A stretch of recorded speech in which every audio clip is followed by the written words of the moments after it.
do think that Ursa is maybe just, you know, now you're scared of Ursa. We saw Nisha the other day also too. Is, hey, we're also scared of this carry. Boom, Nisha goes crazy as Ember. And I think this hero can do that. Well, I'm the host, so I can't lean any way, but I really want to know what BSJ has to say for his last word.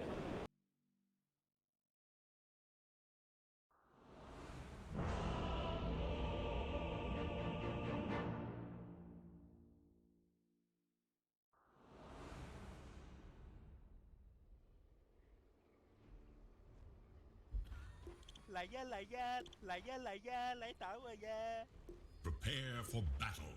You blew it! Told you a storm was coming! Hajar.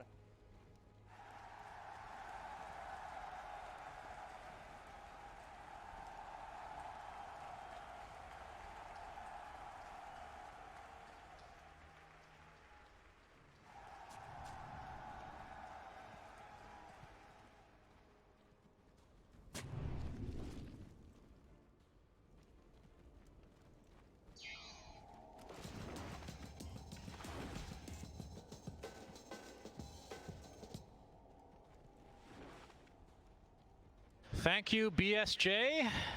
We have game number 3, LGD versus T1. You just heard BSJ break it down, Cinderin. I mean, pretty much everything he said was correct. T1, a lot of vision, a lot of ways to contest Roche, but LGD are the ones that can actually kill Roche really quickly. So I think that's going to be a very important factor in this game. But what are your thoughts on these lineups? We get to see, you called the Venomancer. I'm going to give you credit. You said it, and it came true. Yeah, it is a really good Venomancer game for a time, at least. And I think what T1 needed here was a way to slow down the Ursa IO lane from just getting too far ahead. We've seen empowered Ursa in a secret series earlier and some during the groups.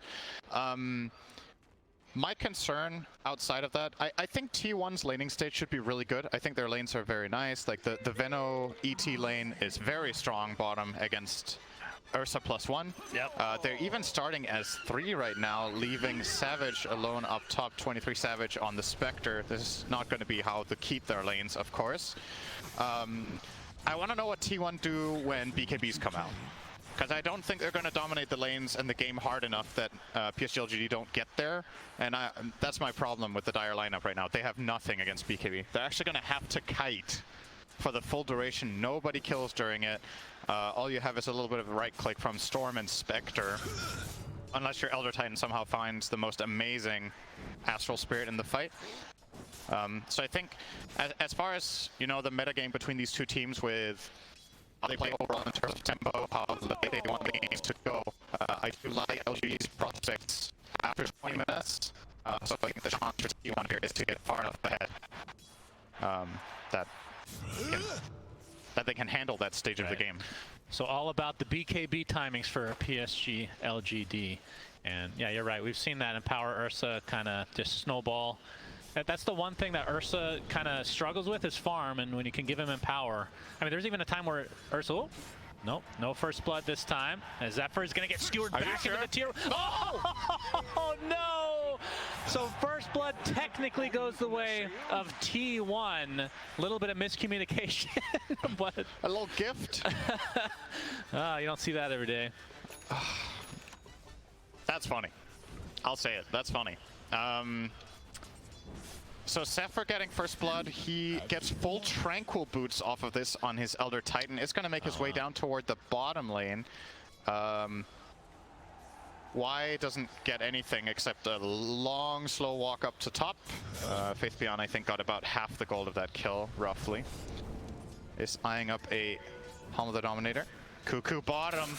Yeah, in a bit of trouble here. He's going to get right-click a couple more times. The Echo Stomp comes through, but Ame looks to be just fine. Although Zephyr, on here. That's a lot of damage.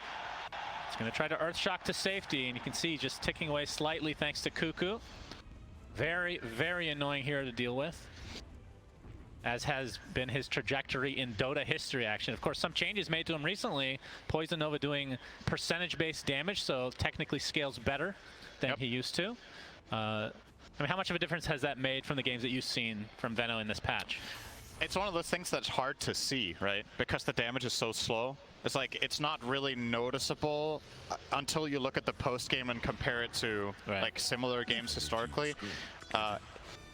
I don't remember the exact numbers, but for the most part, especially when you reach the mid-late portions of the game, even against agility heroes, the new Poison Nova is better than the old one, but it's primarily tanky heroes that suffer a lot more. And there aren't that many specifically high health heroes in LGD. I think the Venomancer is more about the vision and the lane power that it would bring, the reason they picked it this game. Unfortunately for Cuckoo, he's not really pressuring the Io Ursa that much just yet, but level 3 is a big turning point for Veno usually. Get a lot more damage on that Poison Sting. A skill that has a very special scaling, actually. I find it very unique the way it scales in 3 aspects like this: duration, DPS, and slow with every skill point. So effectively, you know, most skills in Dota scale in a linear fashion. Yep. This is very different. It gets so much better on level 3 and 5 for the Venomancer. Obviously level 2 and 3 on the skill compared to level 1. So for comparison, level 1 is 36 damage, level 2 is over 100, and level 3 is 250. Why don't we go through every skill in the game? You can read the tooltips. Sure. Which are available. Right. Going to the menu. First beauty of Mist Coin. You guys can't see, but he actually opened up the Heroes tab. You can see everybody's really happy, either with the pause being unpaused now, or Cinderin stop talking. Not sure. We'll have to find out another time on this segment of Cinderin +1. Or -1, depending on your perspective again. Why? Thunderstrike from Whitemon. Looks like Carl's going to secure the water rune for himself. Already queuing up the Orchid, which obviously no big surprise. Pretty much the standard. As you can see, Zephyr preventing NothingToSay from getting the second water rune, so Carl gets a double whammy this time around. Yeah. And look at the CS, 26 and 7 to the 22 and 4. Talked I mean, the draft panel kind of discussed that matchup overall. Do you think that, I mean, Ember seems to be doing pretty decent, all things considered. And it's I would say it's a slightly Storm-favored lane, overall. Not by a lot. What Ember's going to do is exactly what NothingToSay is doing here. Oh, why? Actually gets the spike. He actually runs right back into it. Hex to follow. TP is going to be canceled because that is a super easy kill for Big LGD. Kill. Yeah, so what Ember does in this lane is we're going to see a glimpse. I think Faith Beyond will be okay here. I've never heard that before. Okay, you might be right. They're out of mana, and surely he can't die. You're right. It was very close. He only had 310 health left, Suns fan. That was very close. Is very tanky. The crowd goes wild. I mean, he's sick escape. He's part rhino. I'm pretty sure that's the lore. So very thick skin, very thick boy. So what I was gonna say was Ember against Storm in mid. What Ember will generally do is he will max out Sleight of Fist. And try to harass the Storm back that way. The problem with going max Flame Guard is that you can still get it broken too easily by Storm's Overload and Static Remnant charges, and at that point, you have stifled your ability to go and gank other lanes by maxing Flame Guard over Sleight, which is clearly the stronger offensive build in most situations. So I do like to see this build coming out from NothingToSay, and yeah, that kill from Lion helps a lot. As far as T1 goes, they're still doing great on CS, both top and mid, but bottom, Echo Stomp's not going to connect. Ame gets a couple right clicks off on Cuckoo, which is always scary when you're a big bad bear. As top lane, oh, why? Looks like he's going to try to deny himself, but 23 Savage with, the Arcana kill streak. Good to see. Very good. They're making progress on that. Probably has like 1,000 more games to go before unlocking it. Very good news for T1 here that 23 Savage is top net worth on Spectre. This hero is crazy when it is ahead.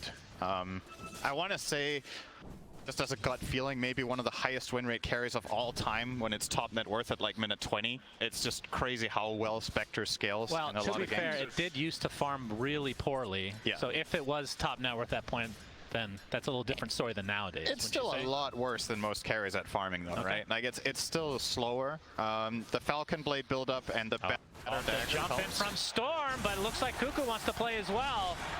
Trying to turn this around on the bear. Beautiful impale from Y, but results in the same ending, which is Ame Dunzo. That's a lot of damage! Gets destroyed as well. Double kill for NothingToSay. It's going to be a back and forth action as 23 Savage pops the wand. As NothingToSay still has the Flame Guard applied, and another beautiful Sleight of Fist as a triple kill for NothingToSay. Looked really bad for LGD. Yeah, that was a great start, great rotation. Play. T1 with a very, very good one there, but Damn, that Spirit Bomb from NothingToSay, triple Remnant I think that was, into 4 heroes. Double damage rune and Slight. Ooh. It's just not fair, you know? Why do you have to have a double damage too? He's just better. Raidmon. Yep, Shockwave is up. Doesn't have a ton of mana afterwards though. So we'll just throw it out for good measure as Ame has now made his way to the top lane. This is going to give NothingToSay a lot of value. Obviously getting those 3 kills, he's now 4-0. He's going to grab himself Phase Boots as well as Orb of Venom. Going to finish Orb of Corrosion soon as they're trying to get him this bottom rune, which could get a little dicey. Yep. It's top. And it is top indeed. It's an illusion, so mostly just for filling up the bottle purposes. Not a ton of kill potential. Carl should still be careful. Like, this hurts. If he gets caught in a stun chain and there's a little bit of damage coming out from NothingToSay in addition to just a Slight, he can still die from 2/3 to just the Lion Ember here. He's going to respect it and go jungle. As you can see, 23Savage in the jungle, farming to his heart's content. So Aghanim Scepter will be the choice after the Falcon Blade. That seems to be the standard. We talked about this before, but before this tournament, we saw some Echo Saber. Like there's some differences between builds. We see some Orchid as well, but for the most part, we're seeing the same one that this game will have again. But the Aghanim Scepter just seems to be super strong with that 30-second cooldown, single target on Cinderin, aka Shadow Step, whatever you want to call it.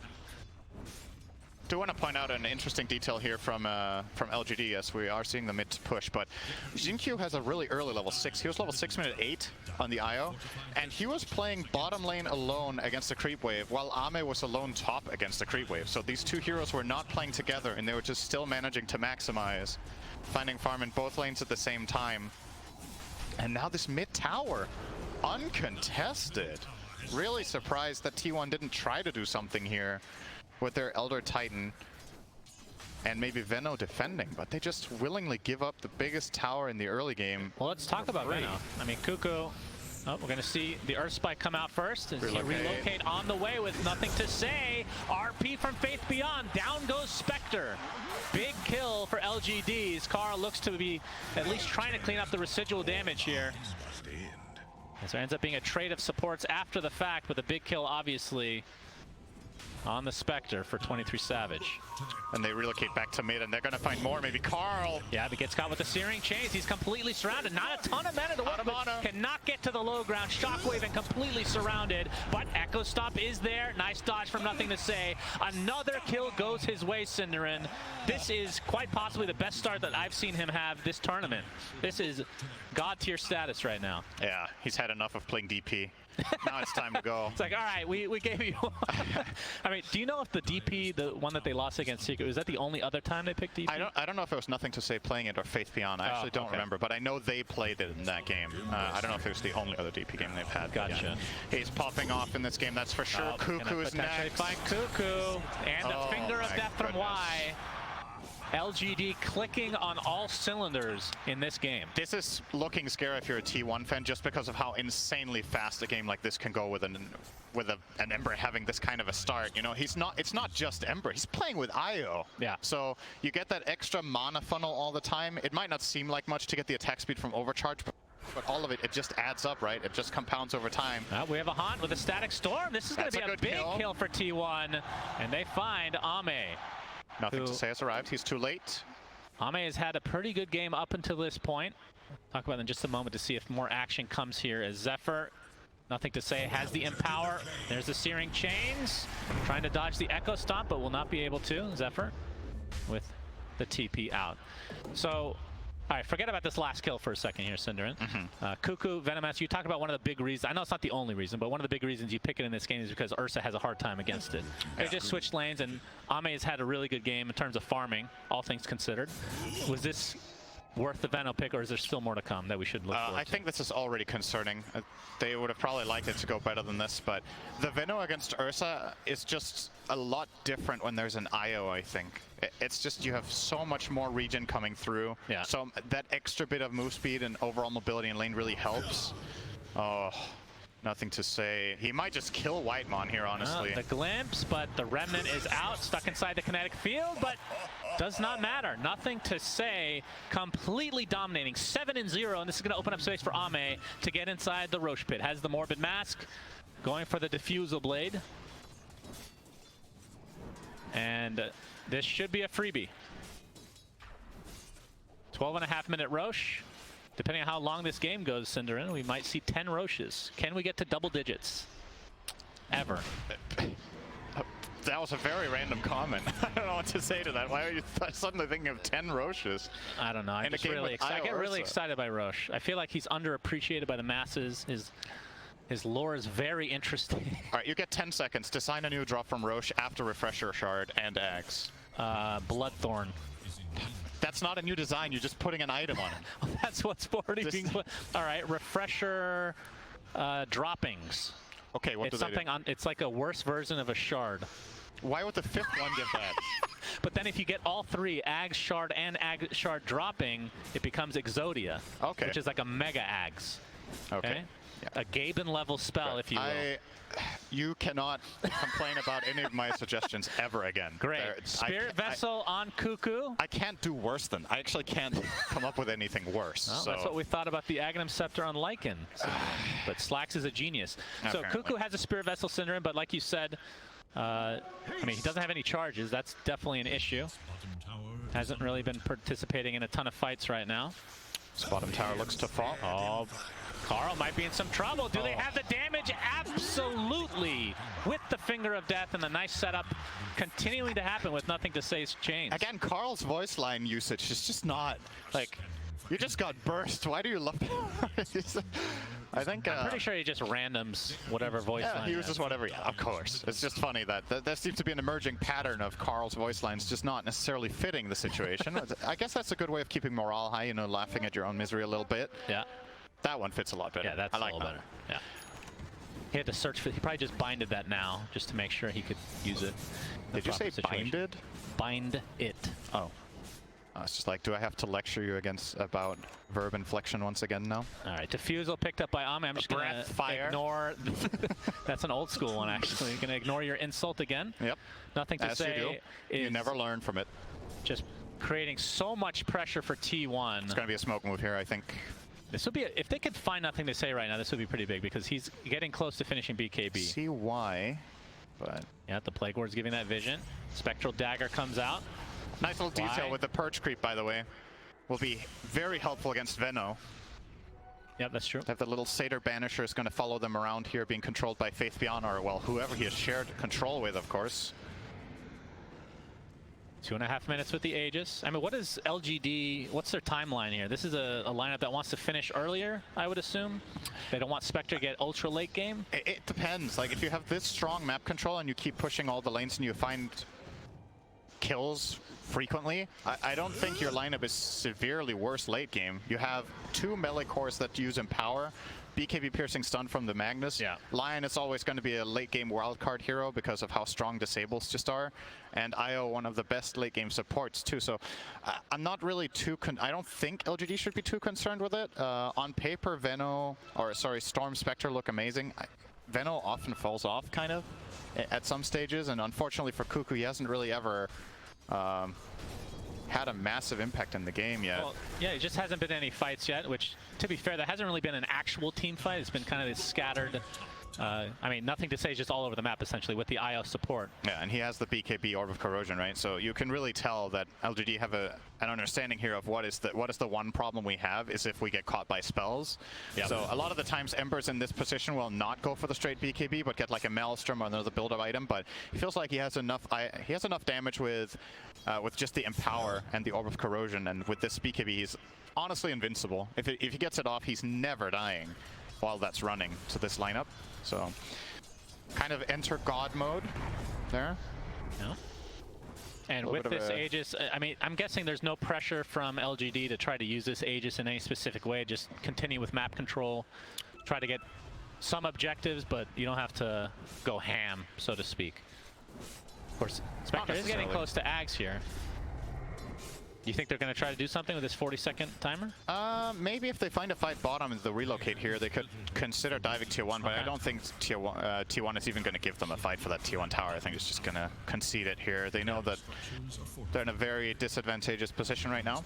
And once Aegis is out, you have a little bit more of a clear plan, I think, for how to fight. Whitemon going to get caught top. Yep, White gets off the Earth Spike, and Ame doing the... Although XinQ takes it. All right.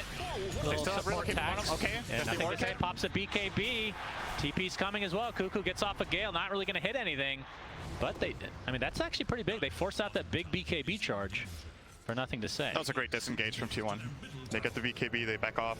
They also got the relocate, and the Aegis also expired there. So, nicely done. Kind of weaving around the fight, but at the same time also a little bit concerning that you have this lineup and you feel like you can't fight, right? Yeah. You really want to fight with these heroes. Oh, 21 Savage. Boy. He's being eyed up by Y. Yep, there's the Earth Spike to start things out. Ame on the way, and just gonna burst him down. Finger of Death gets the finishing blow. Didn't even get a chance to cast the dagger. He just died in the stun hex combo. Ursa has so much damage. Yeah, LGD on the same page again. And I think more than any other team in this tournament, it just feels like they make so little mistakes that... And so few. So few mistakes. The fact that a non-first English language person is correcting me really makes it sad. First English language person, yes. Oh, God. It is I. End me, please. Yes, I don't remember what I was saying anymore. What the hell is it? Oh, they don't make many mistakes. True. So the opposing teams haven't really found much of an avenue to try to take advantage of something like that. It just feels like they're, I don't know. I don't want to say invincible because obviously they lost game 2, but even with that massive, massive disadvantage they had in terms of net worth, they still made it a game. Yeah. Which is really surprising. Okay, that's going to be a nice Carl pick jumps finally in, all right. Faith Beyond. There's the Aghanim Scepter being used for 23 Savage. So still has Haunt online. And they instantly smoke again. I actually think Faith Beyond saw that. I don't think the vision had faded just yet when they blew that smoke. So this means PSG.LGD have the information and they can make a very clear call about where the smoke is meant to hit, right? There's not like, there's one option. So they're already positioning themselves very well. You can see they're just standing still on both Lion and Ember, covering the angles, waiting for T1 to try their luck, but T1 seems like don't really fancy that smoke too much after all. Kind of just not going to do anything with it, except did they even place any vision with it? I don't think so. So kind of ultimately just a full-on wasted smoke of deceit there, unfortunately. Aside from the fact that, well, LGD were standing still for a little bit as well. So yeah, you traded off looking at each other. The good thing about that kill, though, is T1, they finally have some Spirit Vessel charges, Synderen, so something to use against... That's true. The XinQ IO, who he does have a mech. We'll see if he gets something to try to dispel. I mean, he could go Greaves, I guess, to try to dispel the Spirit Vessel charge. Not sure if that's even in the more than likely going right Lotus, now. I think, if he wants that. It's probably... What happened to Greaves? Value. We're not seeing that nearly as much these days. Yeah. Can't remember what the nerf was now. Putting you on the spot, Synderen. What are Greaves? That's true. All right, Faith Beyond company smoked up. You can see Ame has just picked up his BKB. And speaking of that, NothingToSay pops his second charge. So another good bait from T1. All right. Didn't get it. Yep, no skewer this time. And we are at the 21-minute mark, so Shard can be picked up for anybody in the game. And we obviously saw the impact of that, even though they ended up losing for Faith Beyond with that Magnus. And even though this move from PSG.LGD doesn't really get them any kills, they get control, right? They bully the enemy team out of this outpost area. They start setting up for Roche control, which is going to spawn right now. Y will see that. And I think, okay, this is a really crucial moment for T1. This has to work. If they lose the second Roche with no contention, they're not in a good position at all. Yep. And that shard, almost certainly, if they get it, will go to Ame. One of the best shards in the game for sure. Very, very good. This is the beauty of having a Venomancer. You get that vision with the Plague Wards in the pit. And obviously, Elder Titan we talked about last game. So this won't be a freebie for LGD. But Roche is getting relatively low. They're just waiting for the right time to pounce. Haunt still, literally every spell is online. So it's all about the timing and execution here. The haunt. Nope, that was the shadow step. Nice job from Zephyr there. He actually, and from Cuckoo, they distracted Ame so long that the Fury Swipe stacks there's ran the off. RP. Can they burst him in time? Why? Trying to layer. Absolutely again. Buyback is available for Carl, though. Yeah, it doesn't matter that the Fury Swipe stacks fall off if you kill the enemy mid. Yeah. You can just go again. Yeah, continuing to try to dodge these really annoying echo stomps.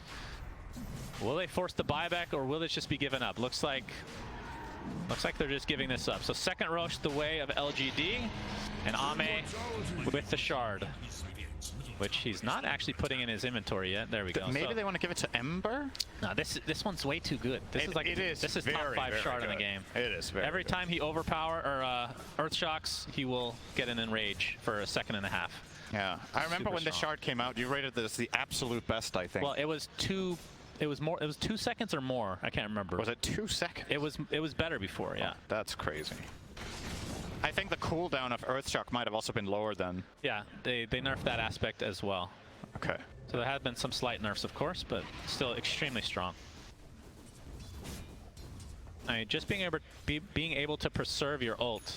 Because so many times we see Enrage popped, and then everybody backs away and tries to kite Ursa, whereas you have more options now. It's kind of... I'm looking at the scoreline right now, right?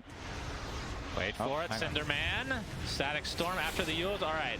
Looks like they're going to try. Well, they actually used the Shadow Step, but Whitemon gets out in time, just barely. So they force out a ton of TPs for LGD. Nicely done from T1, baiting that. Yep. Of course, it did cost Static Storm. A big rotation.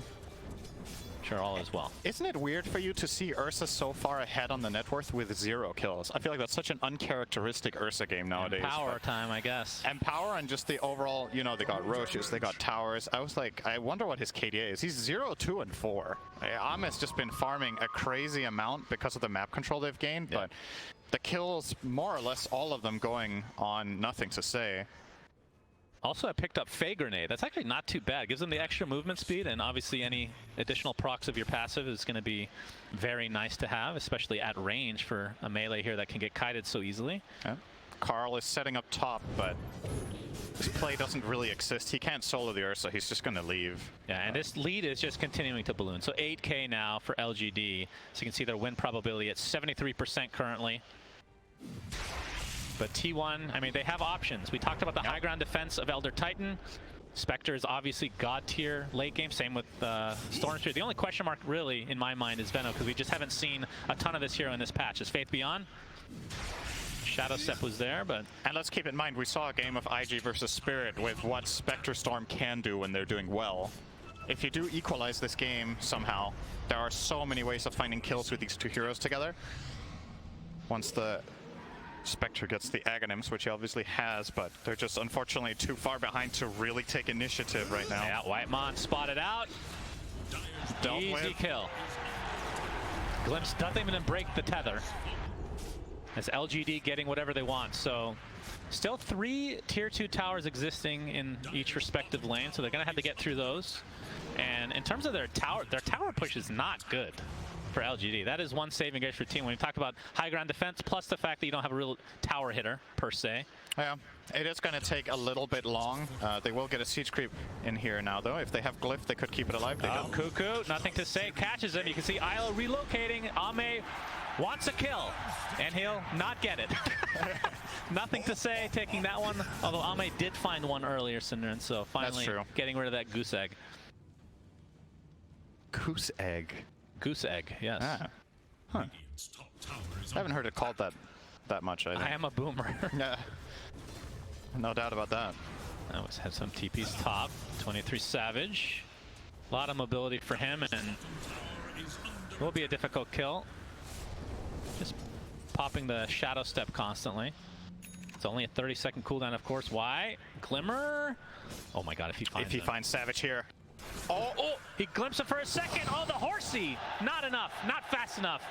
But he does force out Haunt, which is a huge deal. That's true. That was not the Shadow Step that time. He used the Shadow Step just to kind of harass and be annoying. But yeah, I'm sure he's regretting that one. And now with Haunt down, well, I was going to say LGD is going to try to force something, but Aegis is running out now. And, I mean, even with that second Aegis, they haven't gotten a tier 2 yet, but still, not the end of the world because they're just farming the entire map and the lead is continuing to grow. Yep. Dire's middle tower is under attack. Need to clean up these pesky plague wards that Kuku's going to keep placing. Like his itemization, by the way. I think the Halberd Force Staff is very good this game. Yep. You want that against Ursa. You need a repositioning tool and you need the disarm. So. Oh, we're going to see the jumping. Carl pops the BKB just to ensure a kill, but it's only Y for now. Trying to force out the BKB from NothingToSay, but he's not going to get baited this time. 2 times is enough for him. And now that the Aegis is gone, we'll see if T1 want to try to force something, especially with the advantage in the 5v4 right now. Comforting. But like you said, Kuku, I mean, his farm is pretty decent. Venos do get relatively farmed. Has the Force Staff in addition to everything else. Glimpse. Thank you. Glimpse. Just felt like saying it. Heard the sound. Yep. What did he actually glimpse? He glimpsed Magnus. Oh, all right. Orchid onto NothingToSay. Do they have the damage to bring him down? Nope. That's the BKB charge again. But continuing on. No mana at all for Carl. He's going to be brought down in quick succession. And it looks like Elder Titan is next on the list. LGD showing their prowess right now. And NothingToSay just continuing to destroy everybody in his wake. Kuku will be the 3rd death in this engagement. LGD winning this game in spades, and they're not remotely close right now. T1 just ultimately, they run out of patience. They just really want to try something, so they go on the Ember, but that's not enough in the tank. And again, 23 Savage. Faith Beyond's going to run into him. There's the Yule setup. Has the RP if he needs it. Manta's Papa. Here comes Ame with the right clicks. Into the horn toss. Down he goes, not even needing RP. Look at the ultimates on the top. They all have them, other than Io. Good. Which Thank you for correcting yourself. Technically correct. I'm proud of you. Thank you. I'm proud of you for specifying that. Thank you, Cinderin. I just want to make you proud one day. Yeah. Oh, you're definitely improving right now. Thank you. Didn't take much, but it's good. Just not screwing up is an improvement as they, LGD, finally get a tier 2 tower. And we can see that next Roche, we won't know for another minute when it will spawn. And Faith Beyond still ready to go with the RP. As NothingToSay is 9-0-6. Has the Aghanim Scepter, obviously the BKB. And I believe that's a refresher that he's working on. He's close to that one too. His just raw burst against any hero that isn't BKB'd, he can... Oh, horn toss from Faith Beyond. Whitemon is dead. No, he was Yuled. Now he's dead. He's dead. Is this a technically correct joke again? Oh, the bash! Oh, he's actually gonna get him! Ame just beating the absolute crap out of Carl. Bash proc for the win as Kuku getting caught by NothingToSay, and this is turning into a rout. You can see the haunt coming through, but it's not really gonna happen, Cinderin. Venomancer is gonna end up being cleaned up here. Actually, haunt was not used. Where were those illusions from? Was that the Manta? I have no idea. I think he shadow stepped in, Manta and left. Yeah, okay. Well, either way, this is, whew. We believe we have a DPC term for a game like this. Shellacking? Say the thing. Gaben level shellacking? Thank you. Okay. See, you impressed me. You know what I meant. There's 3 levels to the Gaben level shellacking. Did you know that? Oh, there's more levels There's than that. just regular Gaben shellacking. Then there's Gaben's mustache shellacking. And then the top of the top is Gaben top hat shellacking. Top hat? Yes. I think the OG EG, the OG Secret qualifies. Game was definitely a Gaben top hat shellacking. Top hat? Yeah. I want that as an emote so bad now all of a sudden. Gabe wearing a top hat. I'm patenting that one, by the way. Can we please have that? Thank you. I'm patenting or copywriting Gaben's name for my for myself. I think you'll get away with it. He seems like an easygoing guy. Yeah. Satanic now online for Ame. Already seeing the basher come to where that was literally a kill because of a bash. Yep. Into the Roche pit they go. That's going to be a refresher shard Roche, which that will almost certainly go to Faith Beyond. Although you could have the double refresher for NothingToSay. Double, now I'm hungry. And down he goes. He actually pops the BKB. Huh. I guess he didn't want the Haunt in to steal all the goodies. Makes sense. RP. Oh, I hear the RP. This is for 23Savage. Into the right clicks we go. Into the grave, 23Savage goes. All right, I have a bit of a trivia here, Shannon. Okay. Let's see how much closely you've been paying attention. When was the last thing something good happened for T1 in this game? Is it A, 10 minutes ago, B, 15 minutes ago, C, 20 minutes ago, or D, 25 minutes ago? I'm gonna say 10. Okay, I am checking. The last dot on the... It's about 10 minutes ago. Thank God. They killed Lion. Thank Good God. call. Thank Good you. call. Yeah, this is a rough one for T1. Absolutely annihilated. But keep in mind, game. this is not the tournament line on, not the tournament life on the line. True. If T1 were to lose this, they will face up against Alliance, and LGD will continue on to play. I believe it's the winner of Vici versus VP, which, regardless of that outcome, if that ends up being the case, will be a really hype one. BKB now online for Faith Beyond. And onto the high ground, potentially we go here soon for LGD. Swift Blink next on the list for Ame's Ursa. So you can see, still not a whole lot of building damage, but they can kill heroes like none other, Synderin.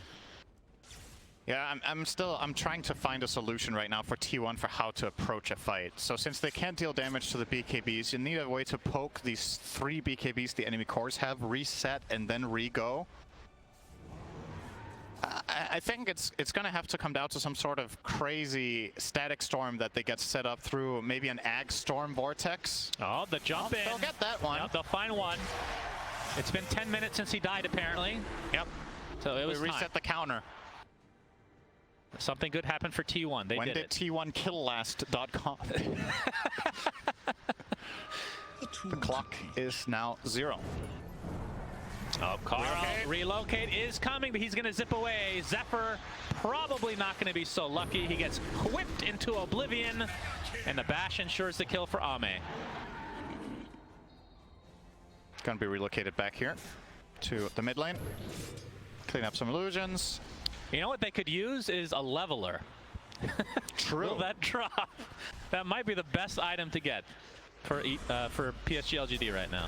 Up to the high ground. Indeed. Spectral Dagger with the Gale. Ursa doesn't care. The skewer in from Faith Beyond. That's going to be a freebie for the kill on Cuckoo. Does have buyback. I don't even know. Have we seen Poison Nova this game? Have you I don't noticed? think it's been cast. That's... Wow. Unreal. I'm glad we theory crafted whether it's better than before. Right now it's the same, I guess. Yep. It looks like they'll get this Rax, and T1 without the Elder Titan, this will be difficult to defend, even with. Oh, the tether! All right, tether stun comes through with the bash. Carl takes a tumble. So that's the shard online for the IO. Oh, that is truly unfortunate. Earth Splitter comes inside the static storm, but the bash inside as well. As enraged with the BKB, Ame super healthy. Just gonna focus on the buildings now. That is very unfortunate for T1. Great pickup by XinQ. There's the Searing Chains. All right, into the skewer. This is going to be a dieback for Cuckoo. And LGD absolutely crushing their way to a Game 3 victory here. 5 versus 3, as we see the Shadow Step come out as well, but Zephyr is dead. Still has buyback.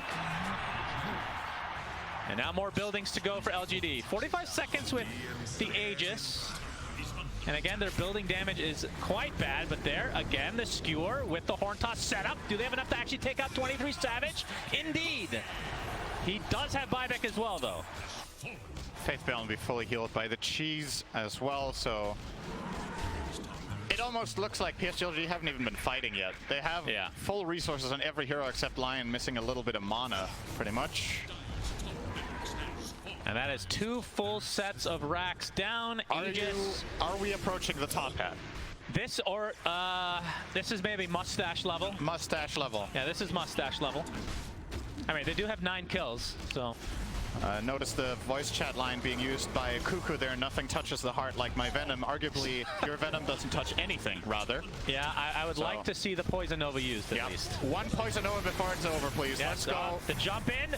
Io's taking a lot of damage, but they're turning it onto Carl instead. He pops a BKB, zips away to safety. Nothing to say, trying to pursue. Meanwhile, Ursa just eating everybody alive.